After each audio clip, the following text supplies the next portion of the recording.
This is the haunting tale of the Enfield Poltergeist. It all began in the quiet suburb of Enfield, North London, during the late summer of 1977. The Hodgson family lived in a modest, unremarkable council house on 284 Green Street. It was a home like any other in the neighborhood, a place where single mother Peggy Hodgson worked hard to provide for her 4 children. Margaret, age 14, Janet, 11, and the 2 younger boys, Johnny and Billy. For the Hodgsons, life was already tough enough without any strange disturbances. But that all changed one night in August. It started innocently enough, as many ghost stories do. Late one evening, Peggy heard a noise coming from the girls' bedroom. She was used to the usual sounds of her children playing or bickering, but this was different. This was knocking, a steady, rhythmic tapping. Thinking it was one of her daughters playing a prank, Peggy went upstairs to tell them to quiet down. But when she opened the door, the girls were sitting up in bed, their wide eyes fixed on the dresser across the room. "Mum, the furniture's moving," Janet said in a low, shaky voice. Peggy scoffed at first, but when she stepped into the room, her skepticism quickly vanished. The dresser, heavy and old, was moving on its own, sliding across the floor as if it had a mind of its own. No strings, no tricks. Peggy rushed over to push it back, her heart racing, but as she struggled to hold it in place, it moved again, against her strength. That night was only the beginning. The next few nights brought even more bizarre occurrences. Knocks and bangs echoed through the house, always at night and always from unknown sources. The children were terrified, but Peggy tried to keep a level head. It had to be the house settling, right? Old pipes, maybe. But the noises grew louder and more frequent. Soon, furniture began shifting without explanation, and the lights flickered at strange intervals. It was Janet, however, who bore the brunt of the disturbances. Objects began flying across the room around her. Toys, books, and even heavy items like lamps seemed to be thrown by invisible hands. Her bed would shake violently, often waking her in the dead of night. Peggy too witnessed these terrifying events. More than once she found Janet's bed tossed across the room, as if someone or something had pulled it with incredible force. Desperate, Peggy reached out to her neighbors, hoping someone could help. Vic and Peggy Nottingham, their next-door neighbors, came over one night after hearing the strange noises. Vic was a big man, not easily frightened, but even he was unnerved by what he witnessed.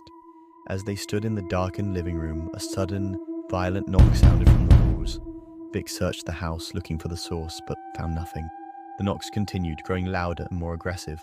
Finally, they called the police. When Officer Carolyn Heaps arrived on the scene, she was skeptical, as most would be. Ghosts? Poltergeists?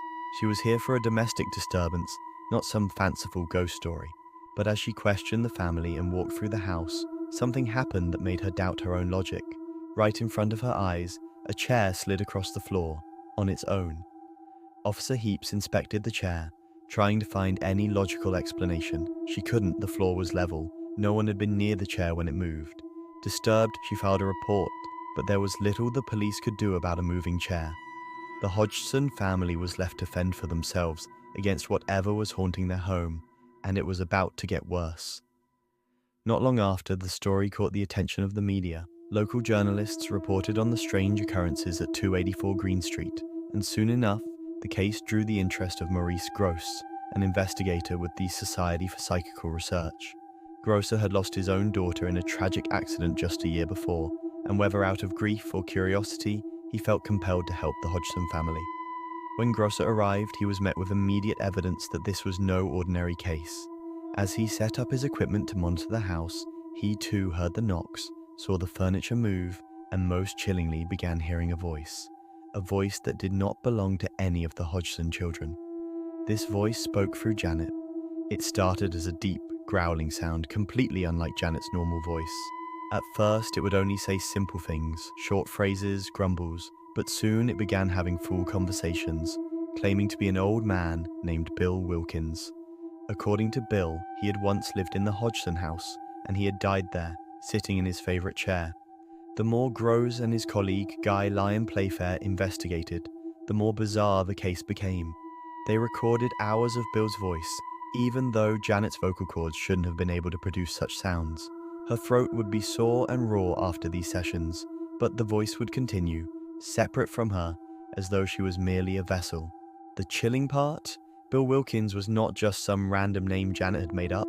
Through research, it was confirmed that a man named Bill Wilkins had indeed lived in the house before the Hodgsons, and he had died exactly as the voice claimed, from a brain hemorrhage while sitting in his chair. This confirmation sent shockwaves through the investigators, but not everyone was convinced. Skeptics began to emerge, accusing Janet and her siblings of fabricating the entire haunting for attention. And there were moments that cast doubt. Janet was caught bending spoons and bouncing on her bed, attempting to mimic the phenomena. But even the skeptics couldn't explain everything. Psychologists were brought in, suggesting that mass hysteria or attention-seeking behavior could explain the poltergeist activity. After all, the Hodgsons were a struggling family, living in a small, run-down house with little support. Was this simply a cry for help, or could it be something darker, something they couldn't control? But Maurice Grosse and Guy Playfair remained convinced. Despite the moments of doubt, there were too many witnesses, too many unexplained occurrences that couldn't be dismissed. Neighbors, journalists, and even police officers had all seen and heard things that defied explanation. Grosse in particular believed Janet was not faking the events. Something, whether a poltergeist, a restless spirit, or something worse, was haunting this family. One of the most famous incidents involved Janet being levitated. Multiple witnesses, including neighbors looking in through the window, claimed they saw Janet floating in the air, seemingly thrown across the room by an unseen force. Photographs were taken during one such incident, though skeptics later argued that Janet could have simply jumped from her bed. The activity in the house continued to escalate over the following months. Furniture flew across rooms, loud crashes echoed through the house at all hours of the night, and Janet's possessions would disappear only to reappear in strange places. But as time went on, the disturbances began to slow down. By 1979, the poltergeist activity had all but stopped.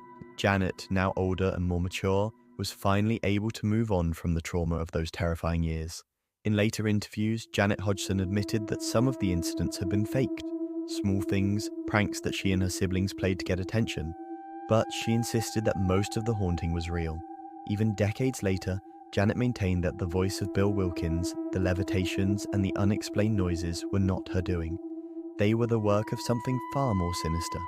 As for Maurice Grosse, he remained steadfast in his belief that the Hodgson family had experienced a genuine haunting. He spent years defending the case, pointing to the hours of recorded evidence and the multiple eyewitnesses who had no reason to lie. Today, the Enfield Poltergeist remains one of the most famous and controversial paranormal cases in history. Whether it was the work of mischievous children, the product of psychological trauma, or a true poltergeist haunting, the mystery endures, haunting the imaginations of those who dare to revisit the chilling events of 284 Green Street. The case has left an indelible mark on paranormal lore, inspiring books, documentaries, and even Hollywood films like The Conjuring 2. For many, it's proof of life beyond death, a glimpse into the unknown forces that may exist alongside us. For others, it's a cautionary tale about the power of belief, skepticism, and the need to find answers, even when faced with the inexplicable. But for the Hodgson family, it's a chapter of their lives they'll never forget, where fear moved in and a poltergeist refused to leave.